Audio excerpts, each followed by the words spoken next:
back to calculusing. We've been on a 3-9 scolding pattern here for a minute. I think we're held there as long as I realistically can. So today, we're going to continue talking about like applications of derivatives. So we've been talking about related rates. It's like, hey, what can I do with this derivative technology we built up? We can solve these kinds of story problems.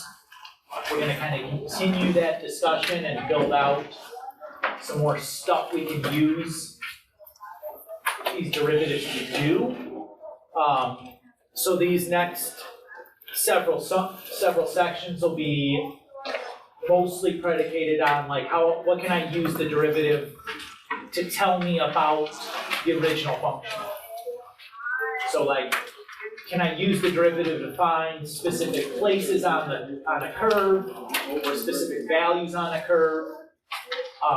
That's going to be kind of the idea. Okay, doke?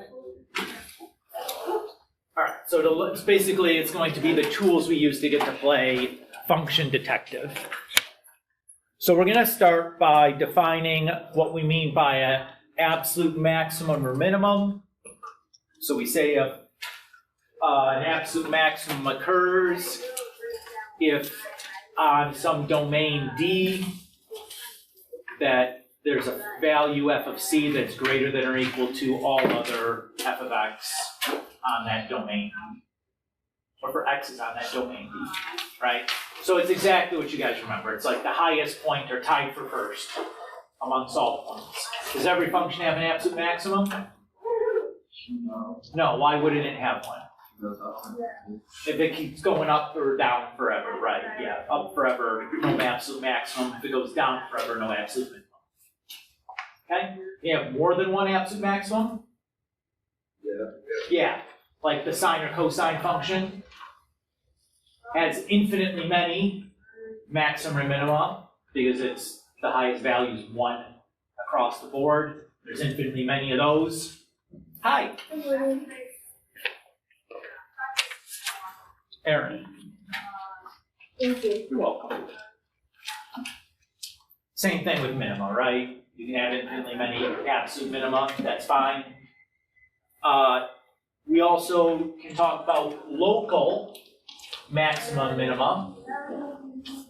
So if we can find some subset of the domain where we have a highest or lowest point on that subinterval, we call those a local maximum or local minimum, right? It's not the highest overall point, but if I look at just this little section of the graph, it would be the highest or lowest point.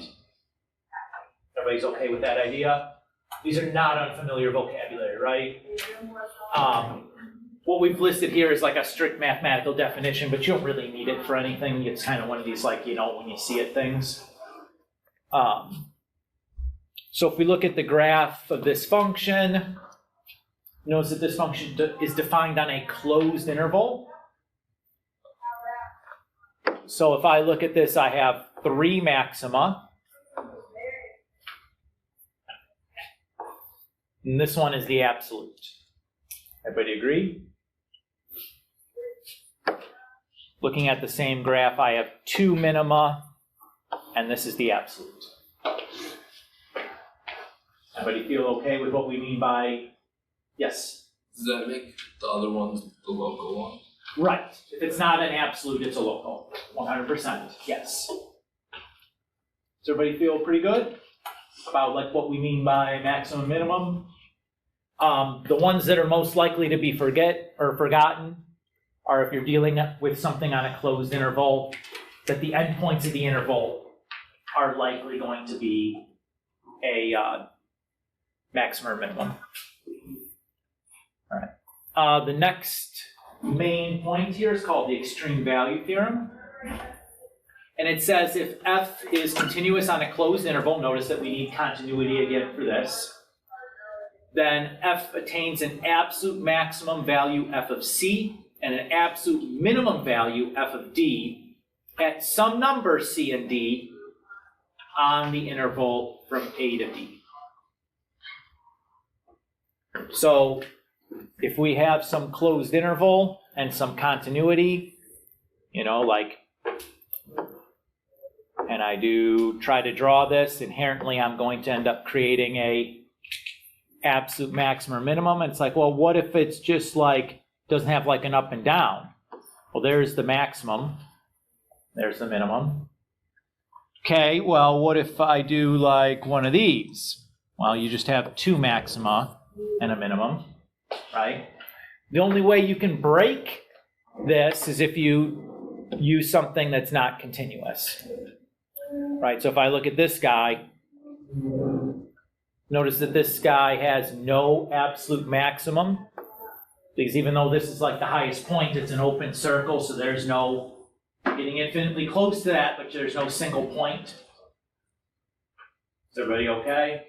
But in order to do that, I needed to disregard continuity. So as long as we have continuity, you're always going to be able to come up with the highest and lowest point on that closed interval. If you disallow continuity, then you can create situations where you aren't guaranteed an absolute maximum. Does a closed circle that could be absolute maximum?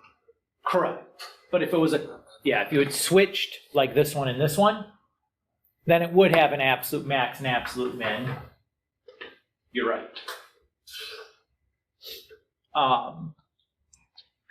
Or if you don't have a closed interval, notice that this is an example of a curve that's not on a closed interval. This is on the open interval from 0 to 2. Here, there is no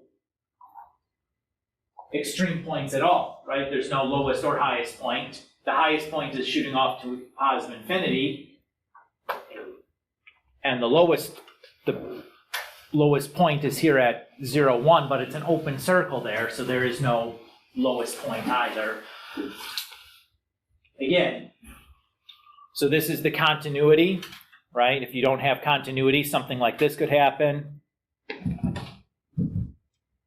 I hate you so much.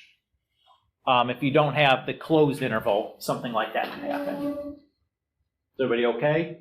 This is just examples of why we need continuity and closed interval to guarantee this. As long as you have those two things, you're guaranteed to have a min or absolute min and max. Fermat's theorem says if f has a local maximum or minimum at c, if the derivative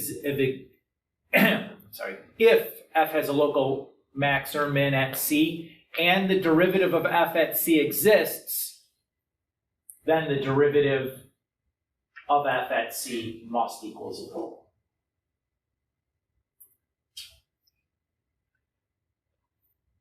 Right, so if I drew this, the slope of the tangent line here is 0, so the derivative should be 0. The slope of the tangent line here is 0, the derivative should be 0. Why do we have this extra qualifier that f prime, or the derivative, has to exist there? What if I drew this curve? That has mins and maxes on it, right? Does the derivative exist here or here? No. No, why not? It's a corner, sharp corner. So would the derivative at that min or max equal 0? No, because it doesn't exist, right? So that's what this theorem is, why that extra qualifier is there, is that as long as you have a min or a max and the derivative exists there, then I know the derivative is 0. But we can have mins and maxes where the derivative doesn't exist, in which case, obviously, the derivative can't be 0. Does that feel okay? Okay. So you might want to read this as a forward and backwards argument, right? That if the derivative is 0, then I have a local min or max. Doesn't work backwards. So your example would be like the graph of x cubed looks like this.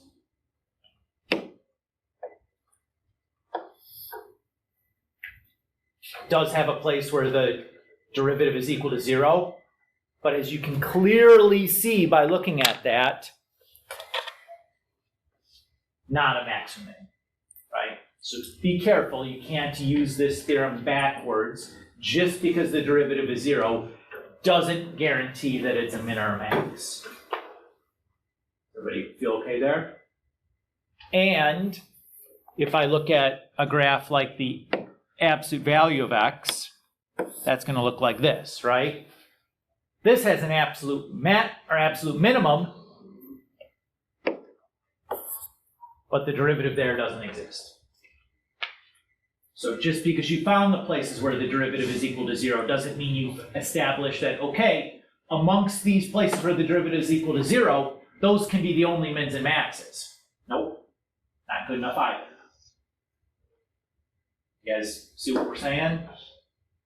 We're eventually going to gather this together into one procedure for finding all the mins and maxes on intervals, but we're just kind of building out that framework right now. Does that feel okay?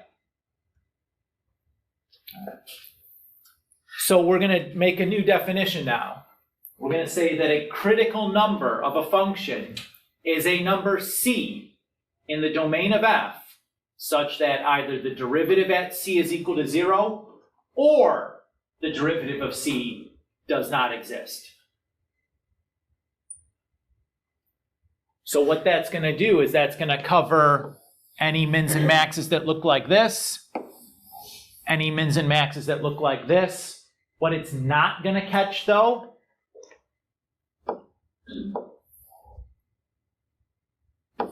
is a min or a max that looks like an endpoint. Just keep that in mind. We'll circle back to that idea in a future section. Everybody's okay?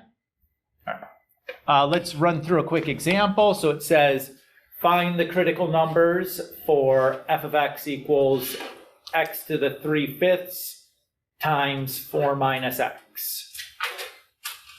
So the critical numbers are the place where the derivative is equal to 0 or where the derivative does not exist, right? First step would be to find the derivative. What's going to be the easiest way to find this derivative?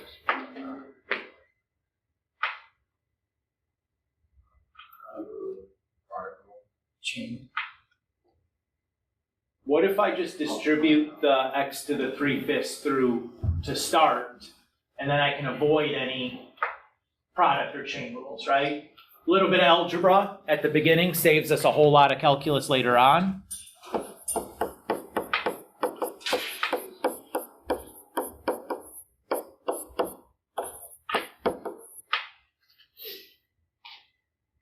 That feel good? So now if we take the derivative,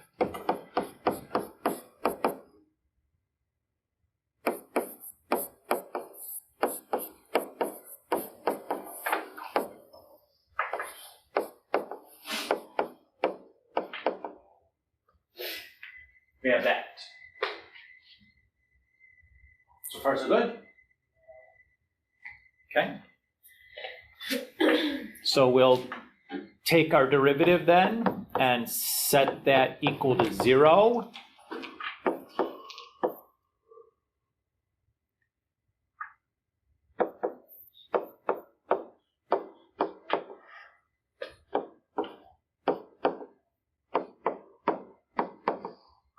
We'll cover those first. How would I go about solving this equation for x?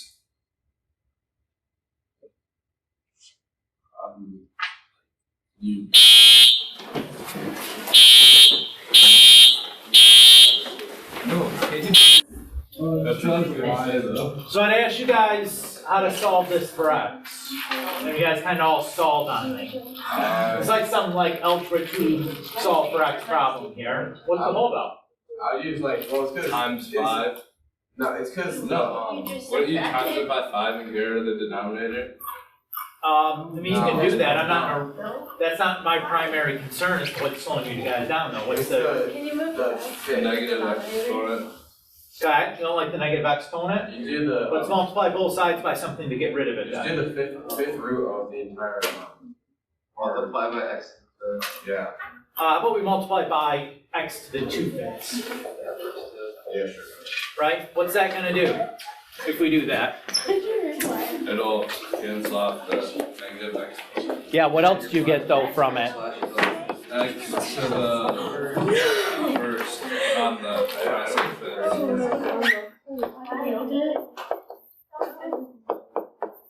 Ooh, that's a lot better. Right? Like massively better. That's Massively better. Now there's like an algebra 1 equation here, right? Yeah.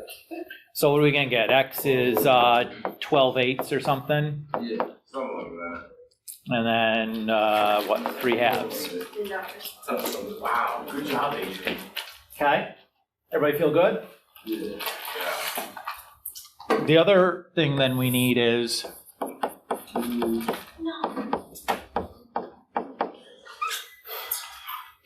to find values for x where f prime does not exist.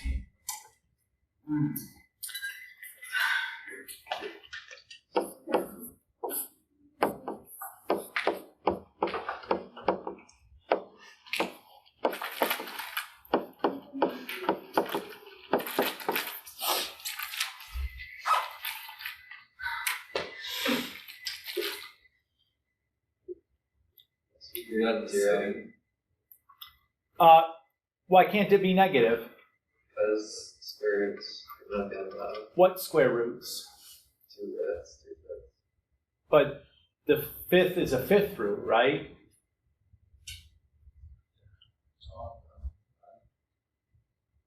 So I think, right? And even if it was a square root, we couldn't have done it in the beginning. So it's okay that it's, you know, like just because it's undefined in the derivative doesn't mean you still have to compare it back to the original, right? Because if it didn't exist in f, of course it's not going to exist in the derivative, right?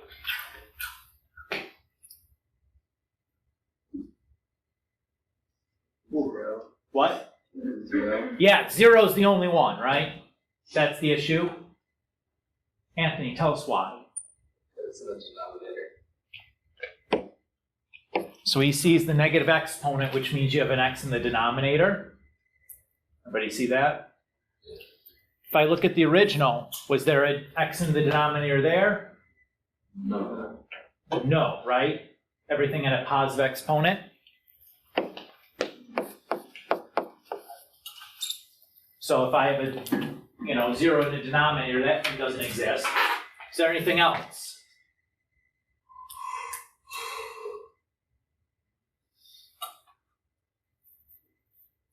So when you guys think about this question, you need to think back to like doing domain and range stuff for compound functions.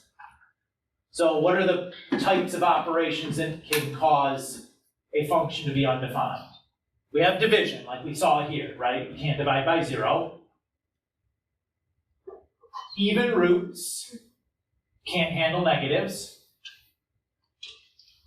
Logarithms can't handle non-positives, so 0 and negatives, logs don't play nice with. And trig stuff. What trigs can give you something that's undefined?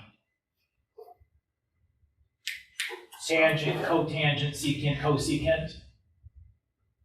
Sine and cosine, though the domain is all real numbers. So those are the ones that you have to watch out for. If it's just polynomial stuff, you're safe, right? Everybody feel okay?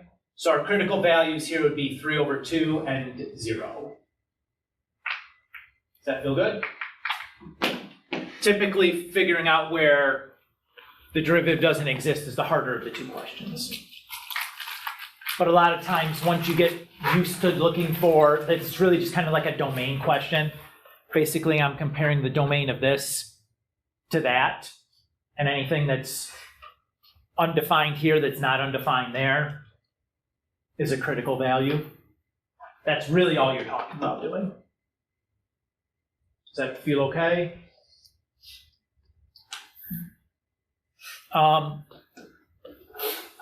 if f has a local max or min, then at C, then C is a critical number.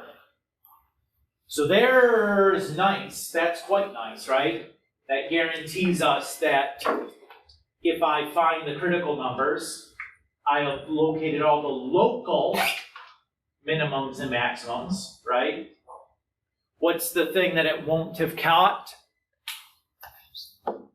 Yeah, well, if I have something like this, it's not gonna catch that guy as an absolute maximum.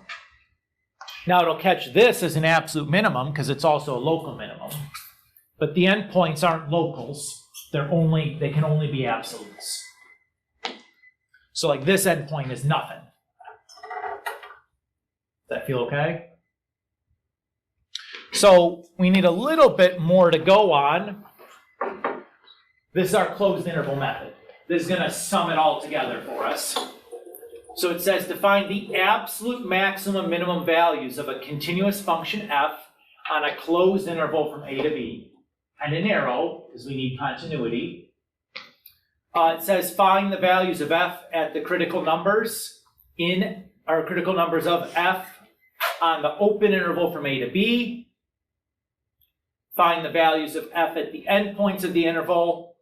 The largest of the values from step 1 and 2 is the absolute max, and the smallest is the absolute min.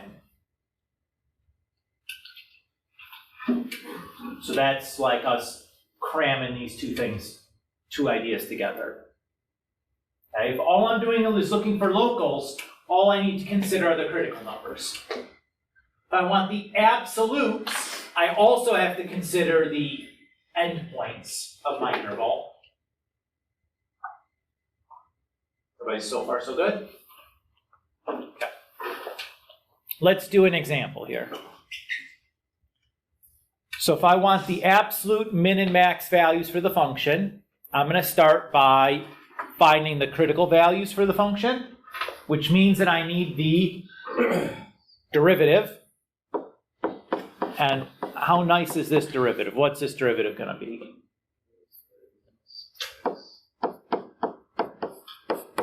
Right? Feel good? I take the derivative, set it equal to 0. How am I going to solve 3x squared minus 6x equal to 0? Factor. What am I going to factor out? 3x. And at this point, we can see the solutions are 0 and 2. Wonderful. Well done. But that's not the only thing we need to check. Also need to check where the derivative doesn't exist. Where's that?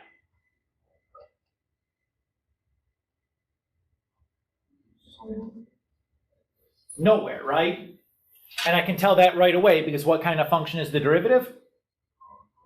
It's polynomial. What's the domain of a polynomial? All real numbers.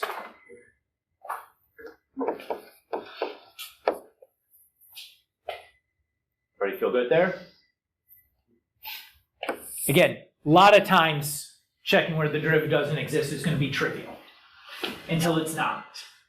And then you're like, oh, I can't believe I missed that one. And you're going to forget to do it. I'm always going to write it down, even if it's trivial to check. I'm going to write it down and just so that we get used to checking. Okay? Now we test. So I need to compute f of 0, f of 2, f of negative 1/2, and f of 4. Why negative 1/2 and 4?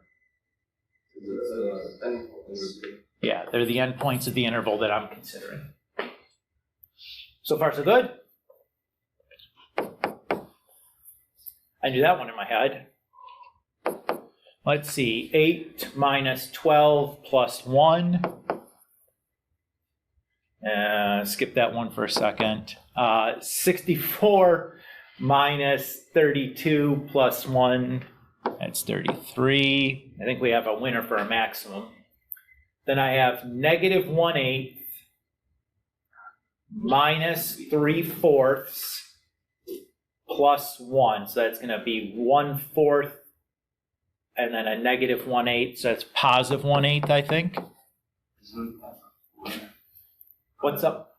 Yes, 3 times 4 squared is 48. Oh, okay. Thanks. So I have 64 minus 48, which is 14, and then plus 1 is 15. Thanks, Anthony. Keep double checking me. I appreciate it. All right, so what does that tell me? 64 minus 48, 16. Oh, I still can't do arithmetic. There we go. All right. So where's my absolute minimum? Yeah. So my absolute minimum is -3, and it occurs at x equals 2. Okay, so it depends on kind of what they're asking for, how you want to answer that. If it asks for the absolute minimum value, that's -3. If it asks for the location or the point, it's occurs at x equals 2. Or if it says find the x value of the absolute minimum, that's 2. If it asks for the absolute minimum value, that's -3. If it asks for the point, it'd be 2 comma -3. So just the phrasing matters there. They're going to ask a couple of different ways. What's the absolute maximum? 17.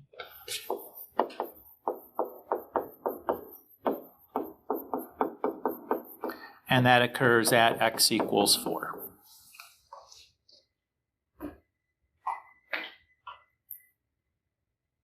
Does that feel okay, guys? Pretty typical level question, right? That's pretty much like what you might see on an AP test to find the absolute max or minimum for a function. Feel very much like that, where there's not much to it, right?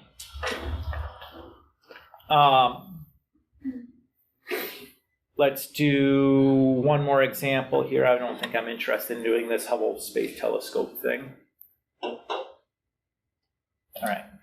So it says, use the graphing device to estimate the absolute minimum and maximum values of the function, yada, yada, yada, and then use calculus to find the exact.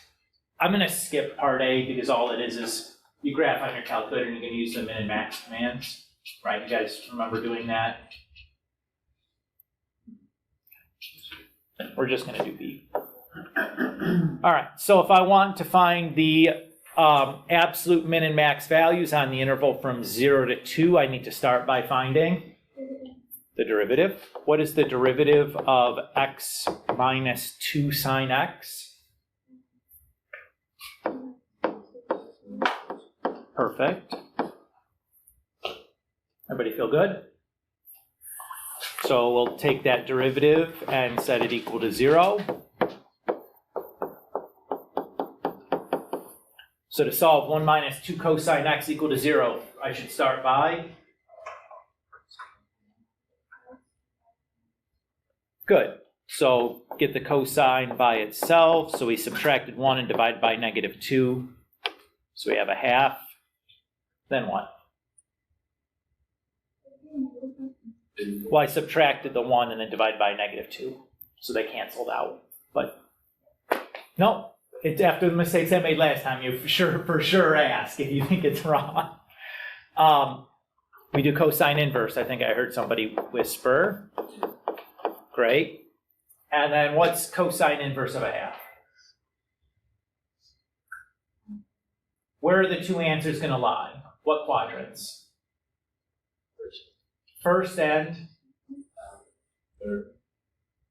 fourth. Cosine is which coordinate on the unit circle? X or Y? X. Where's the X coordinate positive on the XY axis? First and fourth quadrants. Everybody feel good about that so far? Okay. So we know that in the first quadrant, this is going to be either pi over 6 or pi over 3, correct? Everybody agree on that? Who's got it memorized and remembers which one it is? Pi over 3 is correct. If you don't remember, like most of the time I don't remember, I have to sit there and think about it.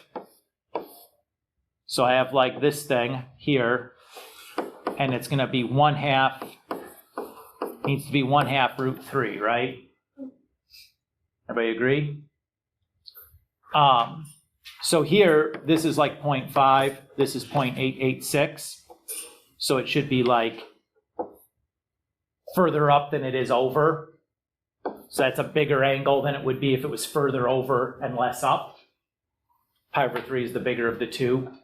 That's what I'm visualizing in my head, because as many times I've done these things, I still don't have which one is which memorized, but I can draw on it just by like reasoning it out pretty quickly with like a little sketchy picture.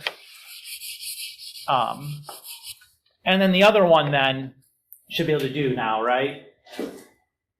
What's the other one going to be if it's in quadrant 4? 5 pi over 3. Yeah. Because you just go a pi over 3 to the right, and that'll be coterminal.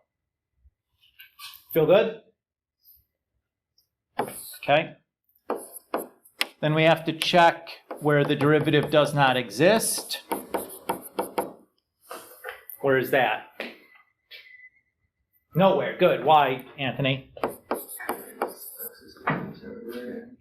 Oh, we have to look at the derivative, though. Cosine is continuous for all real numbers, and that's good enough for us, right? Okay?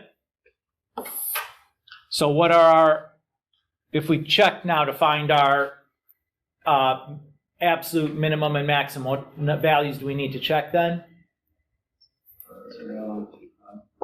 0, pi over 3, 5 pi over 3, and 2 pi. Notice that we're using f and not f prime when we do this also.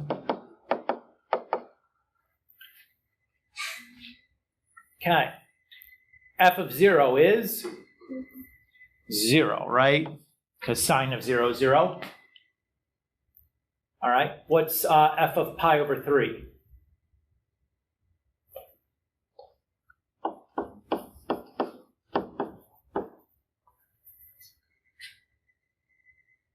You guys see it?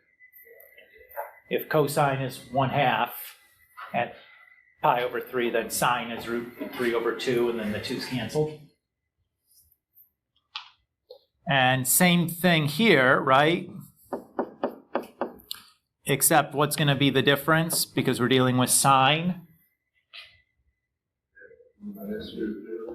Yeah, it's going to be a negative. Everybody feel good there? And then at 2 pi, sine of 2 pi is 0, right? Okay. Which one is our minimum? This, I think, is going to be it, right? Pi over 3 is going to be just a hair more than 1. Square root of 3 is like 1.6 or 1.7. So this is going to be less than 0. I think this is going to be our absolute min.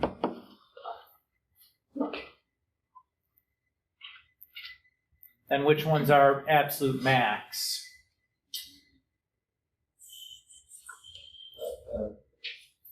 Should be this one, right? Because root 3 is like 1.6 or 1.7.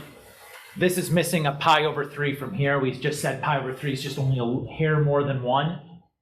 So this one is going to be our absolute max. Again, I did this with no calculator. Likely this would be a no calculator question. So like, you should be able to look at those numbers and be able to like, I don't care what the actual value is. I just need to know which one's bigger than the other. Be able to reason that out a little bit in your head, even if it's just making a crude estimate like I just did. Pi over 3 is nice because it's like that's basically just 1. So it's a nice number to deal with, which makes me feel like this would be an accessible, no calculator level question, even though it had the trig, even though it has the irrational numbers in it, that you can still compare them well enough to get by. It's okay? We're going to do 4.2 today also. 4.2 is about something called the mean value theorem. And we begin with this lesser theorem called Rolle's theorem. In all reality, the Rolle's theorem is not one that you would need to memorize. It's really going to only be used to prove the mean value theorem later. In the previous section, though, the extreme value theorem, you want that. That'll be one that you'll want to have memorized. And procedure for finding absolute minimum and maximum, that you'd want to have memorized, that procedure. The definition for a critical number, and they need that memorized. Even though that's pretty, like you're going to use that enough to know what it is. But Rolle's theorem you do not need. We just use it to prove the mean value theorem later in this section. So Rolle's theorem states, let f be a function that satisfies the three hypotheses. F is continuous on the closed interval from a to b. It's differentiable on the open interval from a to b. That f of a equals f of b. If that's the case, then there has to be a number on that interval whose derivative is 0. So here's the idea, right? Here's my f of a and my f of b. I have to connect them. My connection has to be continuous, so I can't pick up my pencil.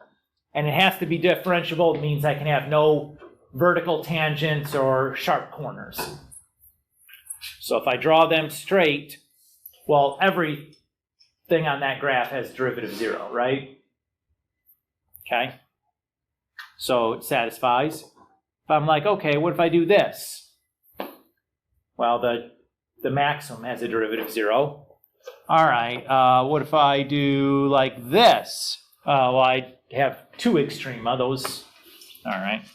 So no matter how I draw this, because I can't pick up my pencil, I can't put a sharp corner, I can't put a vertical tangent, I have to create a maximum or minimum along the way, which guarantees that I have a spot where the derivative is 0.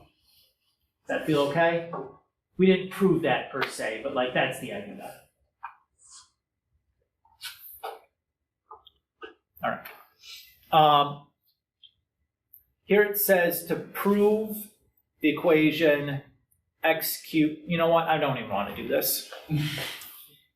Well, I'm at this point, I'm behind where I would like to be at this point in the semester. So I'm going to trim some of the stuff that is not absolutely necessary for an AP exam standpoint to try to catch back up here a little bit.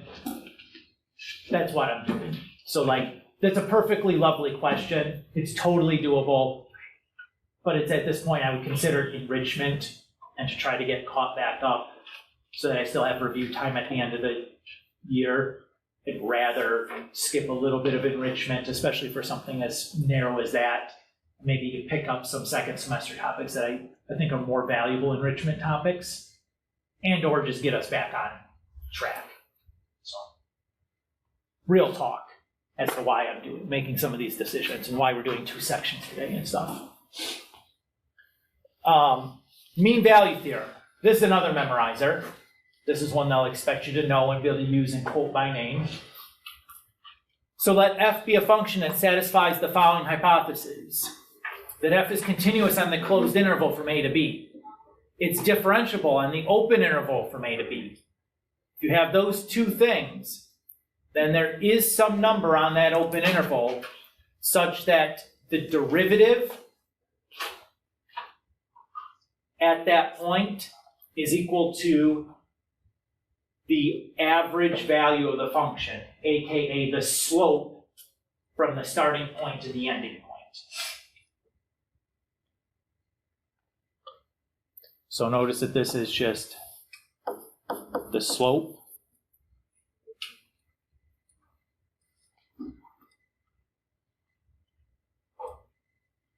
So to kind of illustrate that, again, we're not going to prove this because, well, time. So if I have these two these 2 points, there's my start and end, clearly continuous, clearly differentiable. Here is the slope between them. And if I look at this spot, the derivative at this value C has the same slope as the slope between the start and end points, means that value will be that derivative will be the same as the slope of the start and end. And no matter how you draw that picture, you're going to have at least one of those points. The second diagram here illustrates that it may not be unique. You may have more than one point. That's okay. Does that feel all right?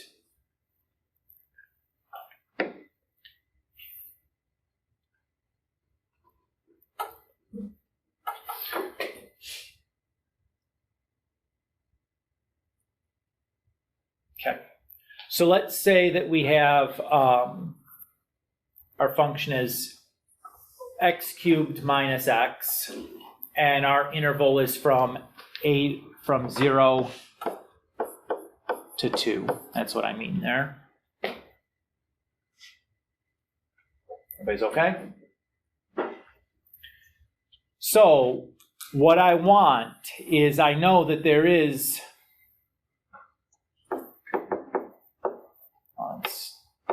since x cubed f of x is continuous on 0, 2, because f is a polynomial, and I know f is differentiable on the open interval from 0, 2, because f is, well, I should say f prime is a polynomial, right? Everybody's okay? So we know by the mean value theorem there exists a C on the interval from 0 to 2 such that f prime of C is equal to f of 2 minus f of 0 over 2 minus 0. And now if we wanted to, we could solve for that C. We could find the actual x value where this function has the same value as its like average value here. Or its mean value, I guess I should say. So if I did that, f prime is 3x squared minus 1. Oops, so 3c squared minus 1, since it's f prime of c. F of 2 is 8 minus 2, so 6 over 2 or 3. Everybody's okay there? And now we just solve for c. So I can add 1 to both sides and divide by 3. So c is going to equal plus or minus 2 over square root 3. So those are the value, in this case, values of x, where the derivative is equal to the slope of or the average value, I guess. Or the mean value, I should say mean value. Average value is a different thing. It's a second semester idea. It's a mean value, which I know is like tremendously confusing, but we'll cross that bridge later. I need to keep saying mean. If I say average again, somebody yell at me. All right, it says suppose that f of 0 is equal to -3, f prime is less than or equal to 5 for all values of x. How large can f of 2 possibly be?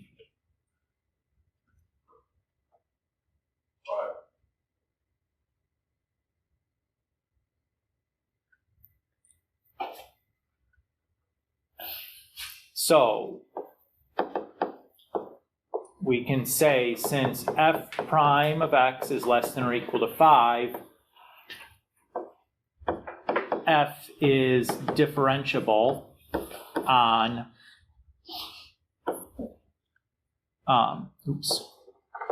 for all x on the interval from 0 to 2, right? Everybody agree with that?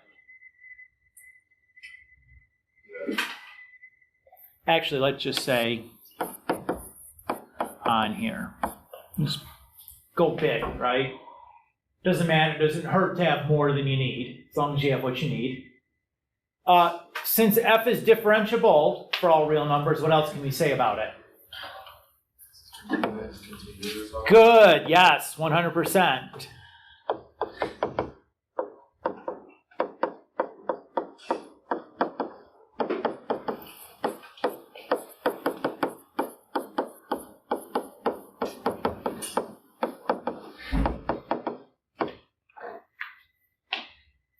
So far, so good?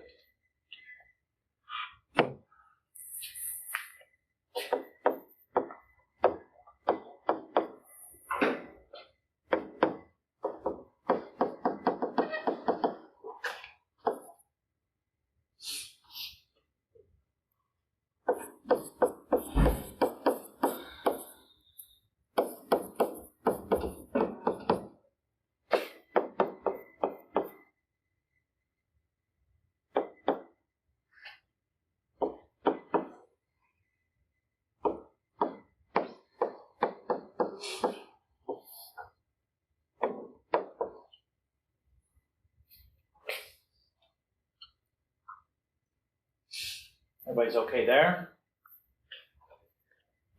We're told that f of 0 is -3.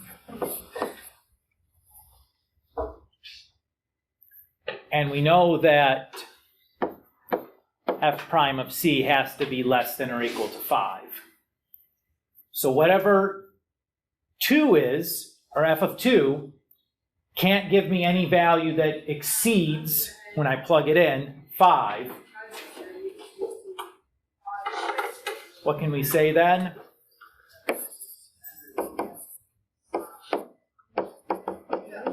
Yeah, 7 is the answer. So multiply both sides by 2 and then subtract the 3. So f of 2 has to be less than or equal to 7. So the maximum it could be is 7.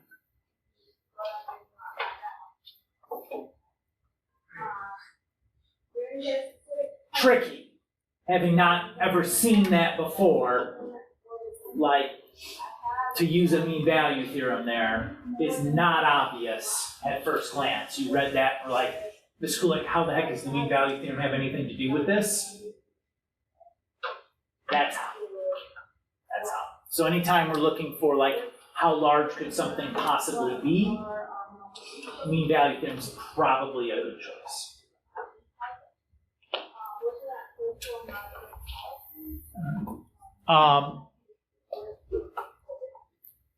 If the derivative of x is equal to 0 for all x on the interval from a to b, then f is constant on a to b.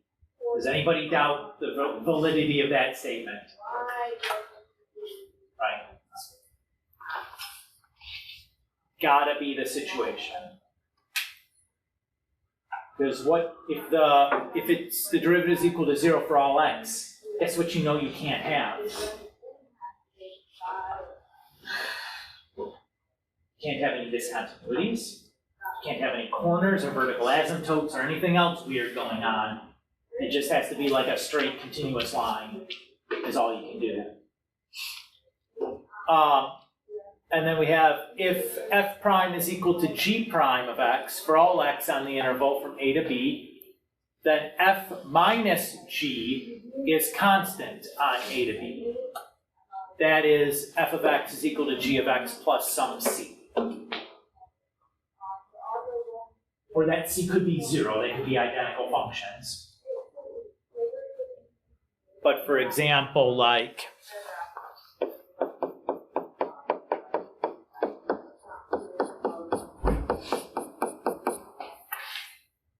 this is a case where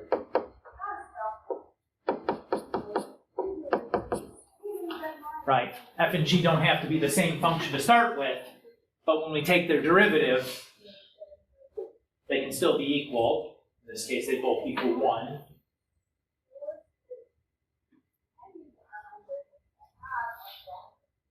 Does that feel okay?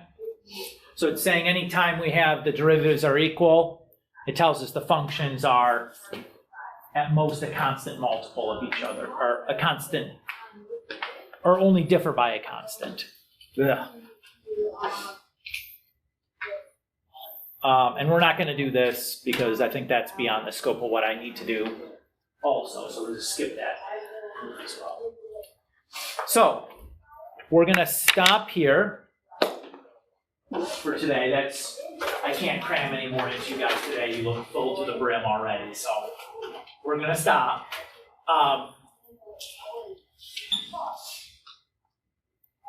Next week, I'd like to do sections 3 and 4 and maybe do some more related rate practice. I meant the week we get back to work, sorry. Yes, of course, you're not going to be here for me to do anything. These 2 sections that we went over today, I'm going to have to do this Sunday because I don't want you to worry about them during Thanksgiving. Like, get it over with now and have a restful break and not have to worry about it. Is my 2 cents. Let's just have them do now, and then you guys can, if you're late on them, like, you know, the policy, it's not a big deal. But like, get them done before Thanksgiving, and then you can stress about your other things that are due when you get back from Thanksgiving, because I'm sure you have a bunch of other IA related, IB related, or whatever things going on also. So I'm just gonna be mean now in the hope of like, makes it easier for you later.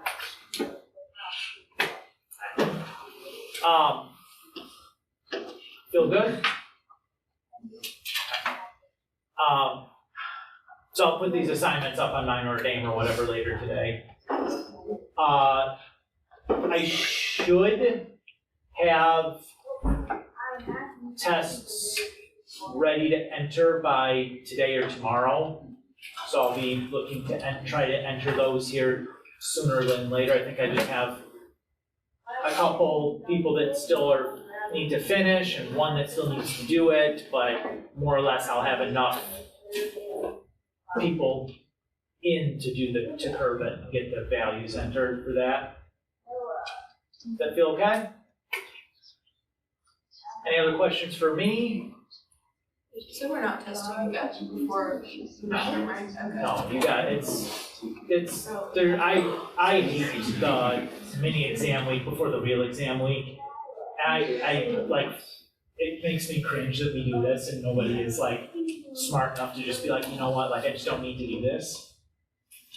So this is me acknowledging, you know, had we been where we were supposed to be and like we're ending this week, I would have tested this week.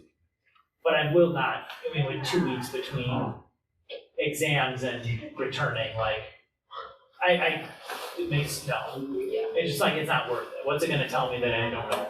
Or that the exam wouldn't tell me anyway, right? When we get back, we'll talk about exam format and stuff.